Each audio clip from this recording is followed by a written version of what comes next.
So in Sekiro, when you die, you get to come back, and just speaking for me personally, I I don't think I would.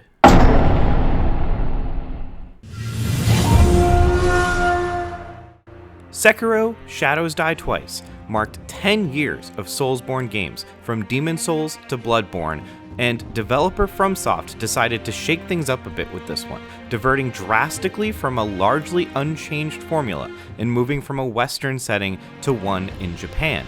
So, I went to Japan, I played the game in Japan, and I wrote this review in Japan.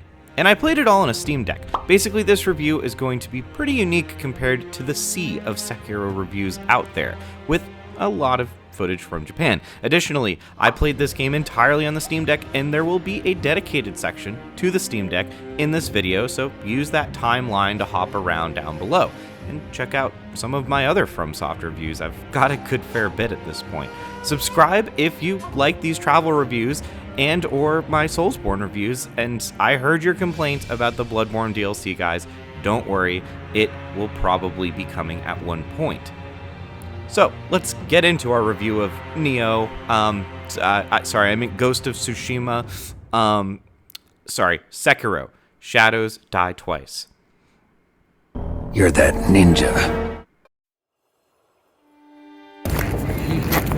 Taking place during the Sengoku period of Japanese history, FromSoft's story, Sekiro, is full of greed, full of rage, full of hatred, and of course full of pain. And while those themes may seem familiar to FromSoft player veterans, it's how the story is delivered that differentiates it from the catalog.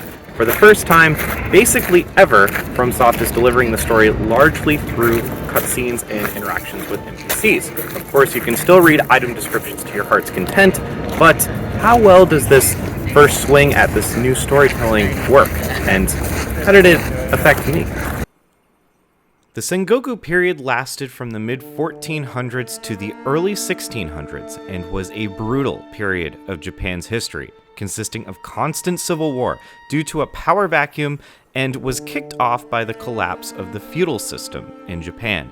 Sekiro embodies this period of Japanese history, and with that embodiment, power struggle, loss, and abandonment are abundant.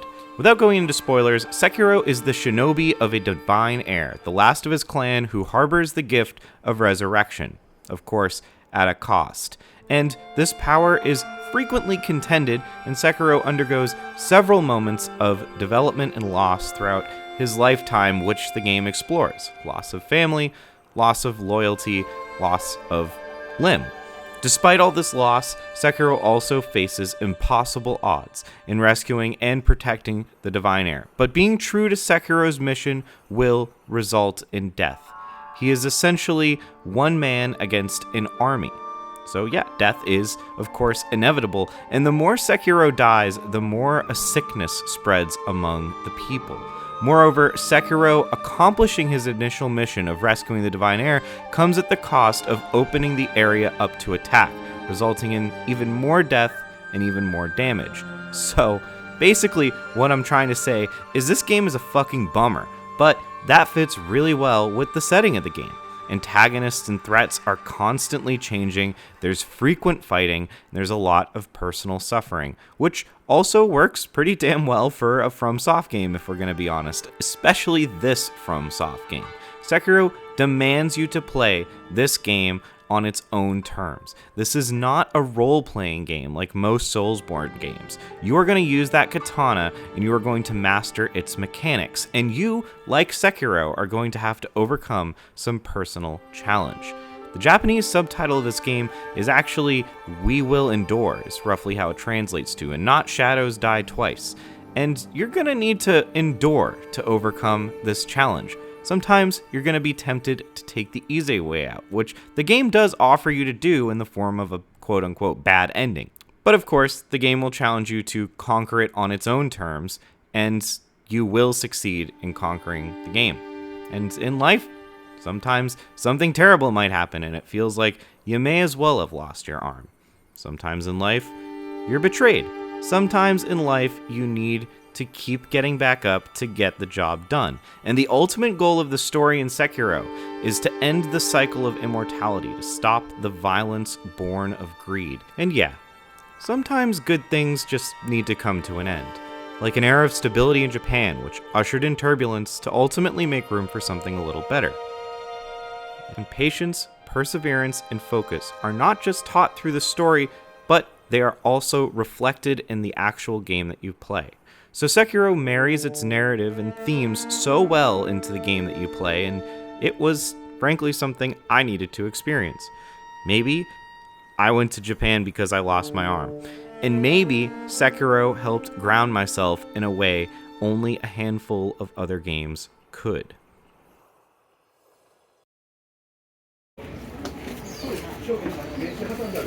Oh my god, I did a hell of a lot of walking to get this uninterrupted shot for this long.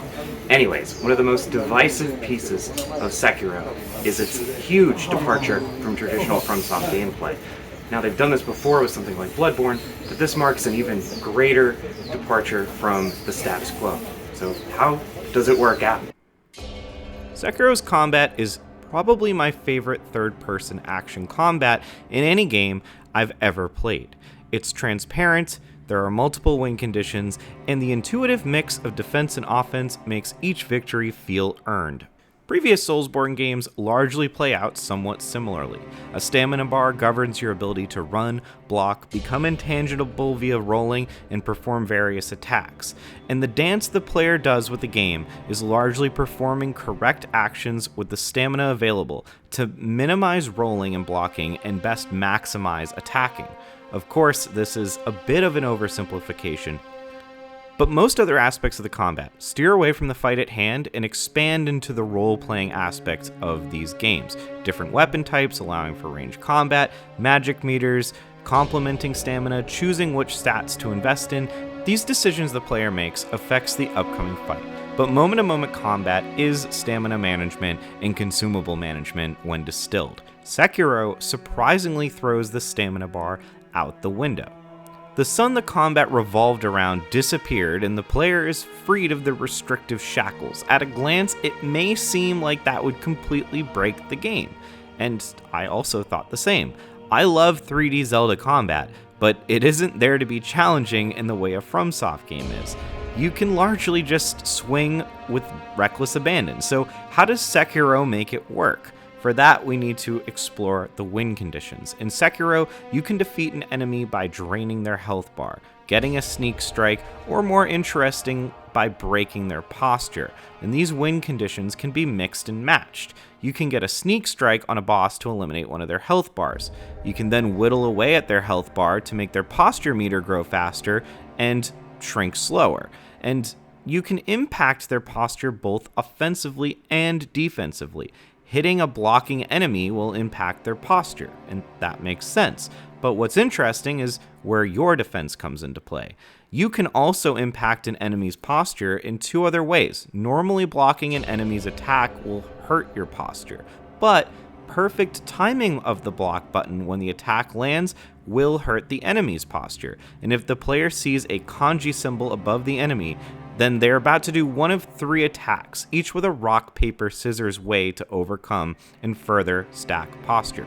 A grab can be dodged and then punished. A thrust can be Makiri countered for massive posture damage, and a sweep can be jumped over and punished, or you can land on their head for posture damage. So perfect defense works as an offensive tool in Sekiro, and dodging is often one of the worst things a player can do. A tradition that FromSoft games does not drop is the enemies largely play by the same rules as the player, so everything I described can be flipped back onto the player. So instead of managing a stamina bar, the key thing to manage is the posture meter for both the player and the enemy, and keeping pressure on the enemy's posture so it doesn't deplete while ensuring Sekiro's posture is also stable is a fantastic intense situation which requires your full attention. So yeah, dodge all you want. You won't do any posture damage, and you'll rarely land a blow to the health bar. And feel free to attack all you want, but you're not going to be able to break an enemy's posture without mastering defensive play. So allowing Unlimited player input has been balanced and considered quite wonderfully, and makes for exciting in-your-face fights where not only does defense matter just as much as offense, but defense has been turned into offense for both the player and the enemy. My only major complaint with this system is the punish the player gets for having their posture broken is way less intense than when you break an enemy's posture. Often the enemy actually straight up fails to punish Sekiro after your posture is broken, and then your posture meter is simply reset. So sometimes it's actually beneficial to have Sekiro's posture broken for an easy reset rather than employing techniques to slowly recover from it. And the only other thing that is slightly hurt by the fantastic combat is some of the lower enemies. Being able to one-hit kill literally every non-boss enemy with a sneak attack means the right player can basically never see attack patterns, and that distills the decent enemy variety into sneak from behind and kill, assuming perfect play. And there is a reward on itself for solving the stealth puzzles to achieving a combatless victory, but the other problem with one-hit kills is the lower level enemies are unable to properly train the player on the mechanics for the big boss fights where combat skills are put to the test. Besides straight combat, Sekiro has a few other welcome innovations. You can auto-collect gold dropped by enemies. It just comes to you like the Sonic Magnet power-up, which is amazing, so instead of Red Dead 2 style where you painstakingly loot the mountain corpses you slay, in Sekiro with the press of a button, you are right on to the next fight. There's also a grapple, which allows you to swing around like Spider-Man, but not much to say here, because at this point, pretty well recognized that grapple equals good in video games. The one thing I will note is the grapple really opens up the world to the player, where older FromSoft games were very linear without a proper jump. Here, the player is fairly unrestricted in the ability to fully and thoroughly explore an area. The grapple couples with a much more fluid movement and animation system, breathing a more modern, responsive feel into controlling Sekiro than FromSoft's previous games. So I only make a section on the presentation when it's truly exceptional for either the right or the wrong reason. And, well, now I think I'm in a pretty good place to talk about the presentation of Sekiro. Now, I couldn't actually go to some of the places and locations that Sekiro's environments are modeled after. However, I did get to check out some preserved streets in Kyoto, a ton of temples throughout Japan, take a few hikes, and take in some coast-hugging countryside. And surprise, surprise, the Japanese-based studio, which is famous for making phenomenal atmospheric worlds, has, well, made a phenomenal and atmospheric world. Bamboo forests which lead to temples,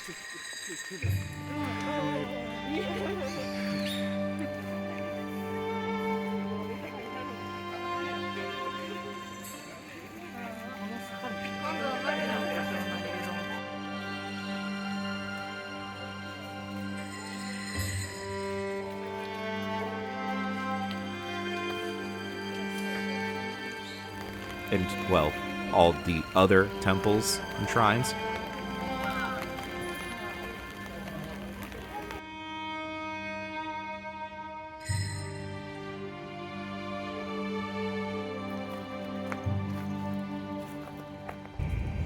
Snowy mountains, historic architecture,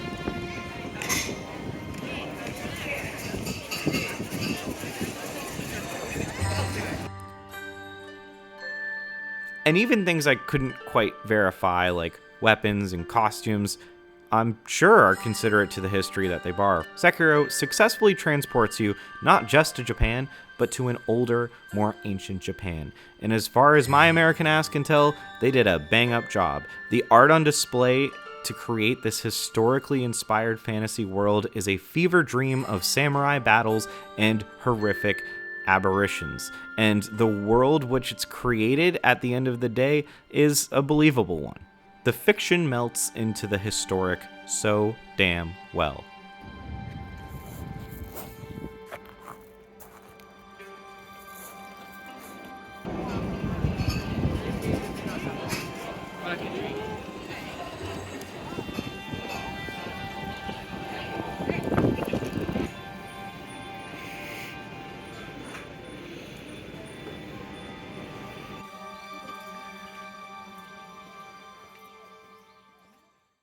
As promised in my Steam Deck review, I said to subscribe because I would be playing Sekiro entirely on the Steam Deck and doing a follow-up of my experience. Think of it as kind of a mini long-term review of the Steam Deck.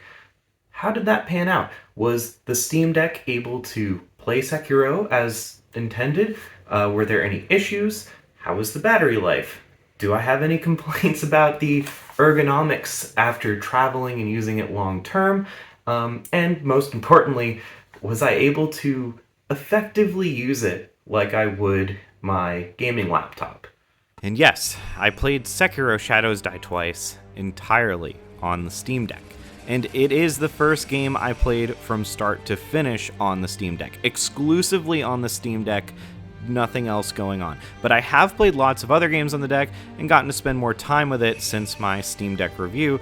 Feel free to check that out.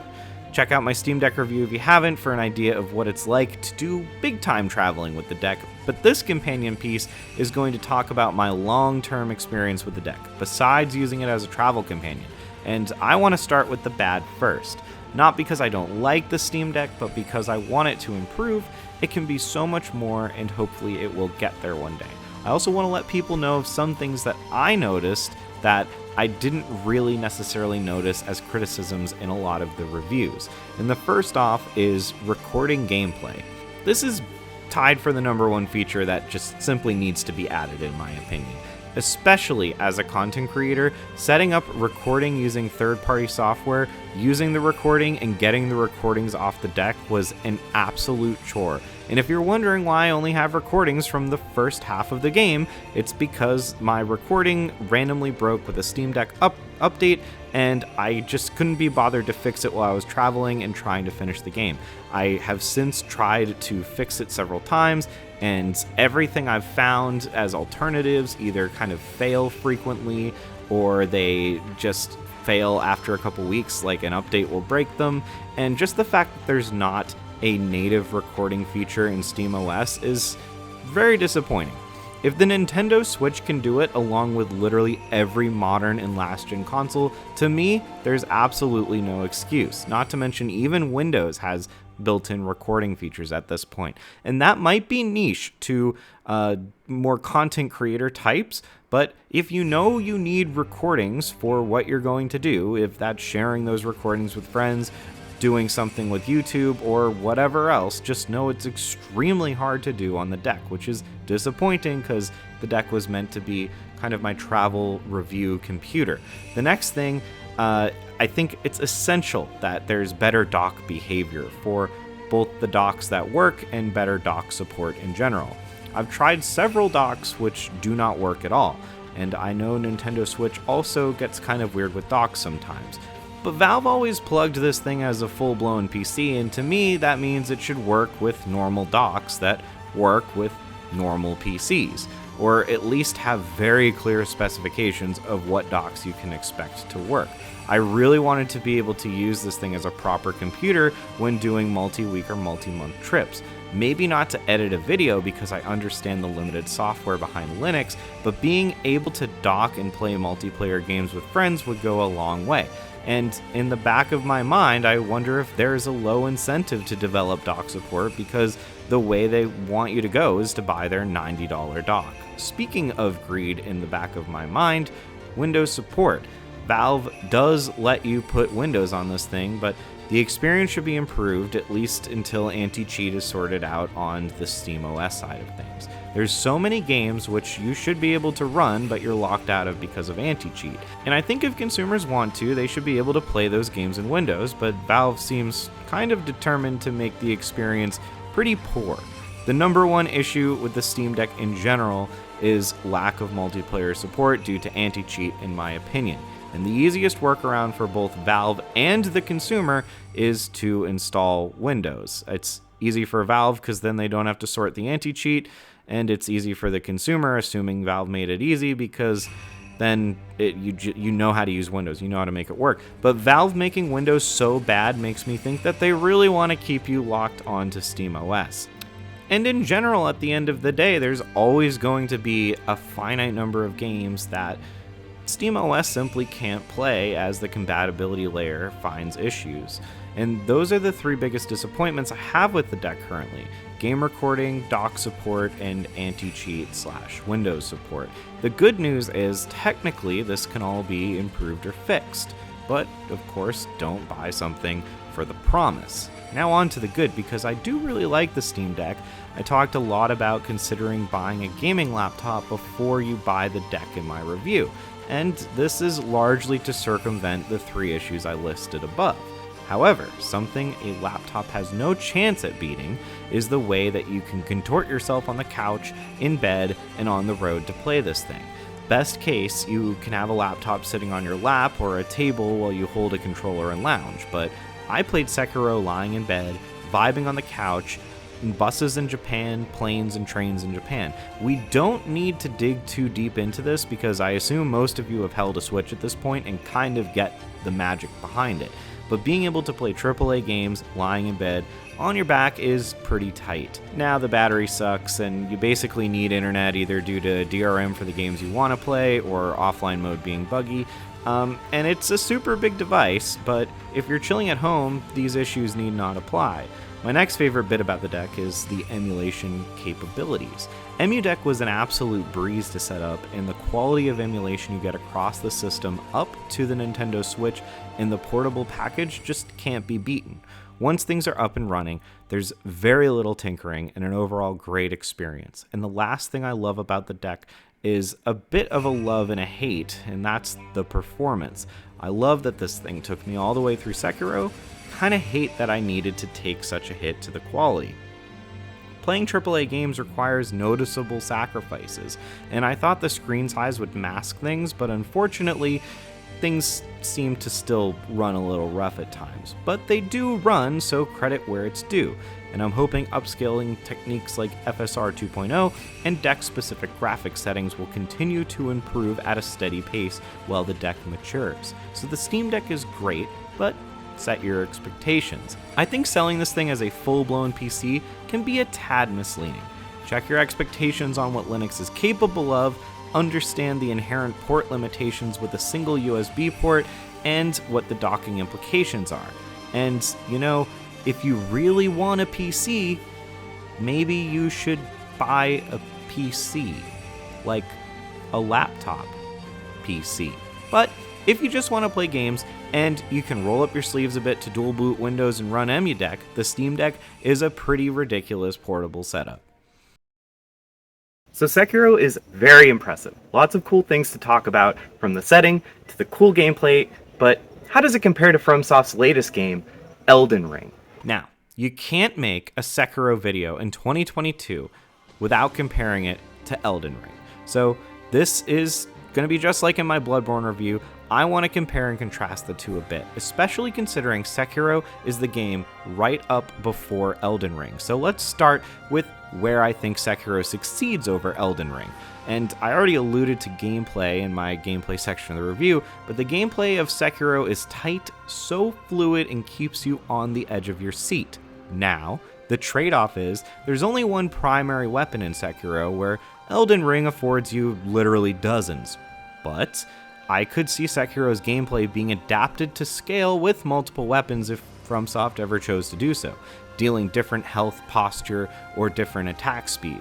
I think Sekiro's gameplay is frankly more engaging, which again makes sense because Elden Ring is more of a stat-based role-playing game, so there's going to be a trade-off. But I personally liked the precision connected to Sekiro's combat, the sense of improvement as the game progresses, and I think the world of Sekiro should be applauded as well. I appreciate the freedom and exploration afforded by Elden Ring, and I am especially grateful that the game exists in the FromSoft catalog, but Sekiro also has some interesting tricks up its sleeve with world design. It's not an open world game, but there's plenty of freedom to be had in terms of exploration. No vast fields to roam, but there's usually more than one path to wander down, and swinging around like Spider-Man introduces some serious verticality. Elden Ring has more verticality in terms of exploration within the world, but Sekiro capitalizes on verticality masterfully in gameplay. Zipping around to evade shots or hide from enemies on rooftops is more than what Elden Ring can say about its vertical integration on gameplay. But the world structure of Sekiro is probably most reminiscent of Bloodborne, with multiple paths and optional areas, and fast traveling being unlocked from the start. I've gone on record saying that Demon's Souls is probably my favorite world structure in a FromSoft Soulsborne game. It's kind of like Mario 64, where you can warp between regions, which helps alleviate a feeling of being stuck. Sekiro doesn't quite nail the map design because, frankly, I found myself lost more than any From game I've ever played. But I think the experimentation with semi-openness with an emphasis on verticality paved the way for Elden Ring's explosion onto the scene. But at the end of the day, Elden Ring and Sekiro are so different when it comes that it's gonna come down to personal preference. Elden Ring is a stat-based RPG with an emphasis on character customization, exploration, and online features. Sekiro is a single-player game laser-focused on tight combat, delivering a narrative and a more linear experience. In my other FromSoft reviews, I could definitely choose which I prefer, so this is unfortunately going to be a bit of a cop-out. I really love the combat of Sekiro. I really hope we see more games with similar mechanics. However, the exploration of Elden Ring is just second to Breath of the Wild for me, and if I ever strayed off the main story, I never found myself lost on progression. I just kept going down that endless rabbit hole until I was facing off against the Elden Lord. Both games have some common sins such as boss reuse and just throwing an old boss at you, but now there's two of them. But Sekiro and Elden Ring, admired as a pairing, show From's ability to flex as both single-player narrative-driven games as well as full-blown open-world exploration experiences. So despite singing Sekiro's praises, there's actually quite a few problems that I have with the game, and let's get started with the multiplayer.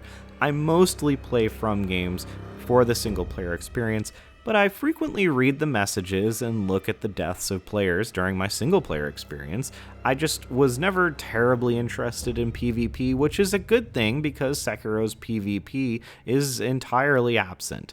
To an extent, that is a concession which I think needed to be made. The combat system is very single-player minded, and the skill tree doesn't really have PvP in mind either, so PvP is somewhat understandably off the table. However, I praised Elden Ring, Bloodborne, and Demon's Souls for their ability to use the medium of video games to bring people together to overcome challenges, either through player versus enemy or asynchronous play through leaving messages, or just the challenge of the game bringing people together online.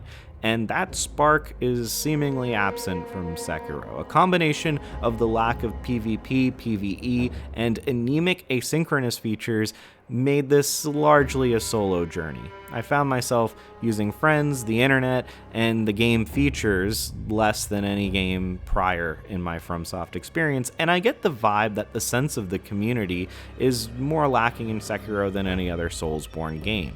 This may have been by design to maintain the essence of the lone wolf, the personal journey, but I think there is something missing here that other FromSoft games had while maintaining most of the single-player experience.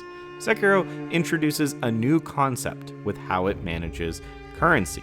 If you die, you lose half of your coins, but if you pay a little extra at a merchant, you can kind of insure those coins via coin bags. And coins can buy you quite a bit in Sekiro. Consumables, upgrades, normal video game stuff, stuff that's worth having. But having to track down a merchant, which is kind of hard to do, and they're not meaningfully marked anywhere, not to mention keeping track of what merchants have in their inventory, made investing in coin bags more of a chore than anything. And whenever I thought I was about to hit a new boss or got past a big chunk of the game, instead of barreling forward to see what's next, I would instead fast travel, go looking around for money bags to ensure my coins. And this wore off, and at one point I more or less abandoned coins for the latter half of the game. Consumables were helpful, but They're just that. They're consumable. You can get through the game without them. So you can't use them every time you fight a boss who you're going to probably have to fight 30 times. So trying to save them up for, I think, is going to be the run where I beat the boss, it's not really worth it. But by the time I got to the run, I wouldn't need those consumables anyway, because I was just so good at the boss. I had improved as a player. The risk of me swapping out my healing gourd for whatever item I needed, taking the time to use it and then swapping back outweighed the advantage of having the item in play altogether. And upgrades which could be purchased with cash never benefited me in the way that having additional health or damage could, and most of the items which increase your health or gourd, which is the equivalent of Estus, can't be bought at a merchant. You just have to beat bosses and mini-bosses. The only other meaningful thing coins can do is cure rot through buying an item, so let's take a little bit of a rot tangent. FromSoft frequently tries these meta games where frequent deaths have increasing consequences, and it seems for the most part the community agrees the results are typically lackluster. But other games like Resident Evil 4 are frequently praised for difficulty scaling based on performance, so I can see why FromSoft keeps trying. Anyways, recurring deaths in Sekiro spreads a disease called rot, and to praise the system, I think rot is probably the best tie-in system into a game's lore that I know of. It makes narrative sense that Sekiro's repeated resurrections come at the cost of the life of others. And from a gameplay standpoint, a few things happen as rot spreads. If an NPC catches rot, their quest can't be progressed until it's fully cured, and this can have story implications. On death, there is a chance that experience and coins will not be lost, called unseen aid, and this chance decreases as rot spreads throughout the world. And like I stated when discussing coins, there is an item to cure rot, but I never cared about unseen aid because the odds are fairly low even with no rot at about 30%, so I always just prepared as if I would lose everything in general. And the rot spreads reasonably slowly, and with plenty of items to cure rot, I never really felt too impacted by the mechanic. It's a cool idea, sure, but I think it's a bit of a missed opportunity because it could have been so much more. The narrative hook was there to make something very cool. And the last few complaints, I'm just going to breeze over and touch on quickly. Because of the backstab mechanic, you can one-shot through any enemy. I actually accidentally found this game to be very easy to abuse farming experience. You can, for example, zip through an area with your grappling hook and sprinting, rest at the equivalent of a bonfire, and then work through that area backwards, scoring backstabs all along the way. This is a bit counterbalanced by the experience and cash-based upgrades mattering less than in any other FromSoft game, but I also found myself getting stuck in this game quite a bit. Not stuck in terms of difficulty, I mean, yeah, that happened too, but just straight up lost and not knowing what to do next. The hyperlinearity of Demon's Souls and Bloodborne helped me always heading in the right direction, and Elden Ring always has a new thread for me to pull on. But Sekiro seems to struggle a bit with the newfound movement and verticality, as well as the slightly more open map design than its predecessors. And this is further compounded by Sekiro kind of being the most video game ever in terms of what MacGuffins you need to find. The stuff you need to find to progress the plot is very strange to the game, and rarely I could contextually know where to go based on what I needed to find next. Currently, Sekiro has some of the highest peaks and lowest valleys in any FromSoft game I've played, which kind of makes sense because the world has a lot of peaks and valleys. But the more important part is that the peaks succeed in the most important part of the game, the combat. The complaints in this section are largely minor misfires in the greater picture of FromSoft's implementation of similar ideas. The trade-off for the exceptional combat is more than worth it in my book. Sekiro is a risk, which paid off in spades for FromSoft. They proved that they can make challenging, interesting, and even better gameplay than what they'd been serving us for a decade at that point. They proved they could expand exploration and locomotion for a more engaging experience without damaging the world or balance. They proved they can handle much more than Western settings, and the success of Sekiro's experiment would allow them to leverage these newfound skills, folding them into Elden Ring, taking things like jumping and verticality and marrying it into more traditional FromSoft gameplay. Sekiro is also the most successful FromSoft narrative for me personally. As for the story itself, more on how the story integrates eloquently into the game's mechanics like rot, and that there's parallels that the player is going to feel personally as they get through this challenging game that Sekiro is feeling along with the player. The hiccups are a minor blemish, and they don't overshadow the superb gameplay, setting, and story. Sekiro is a fantastic and essential FromSoft experience.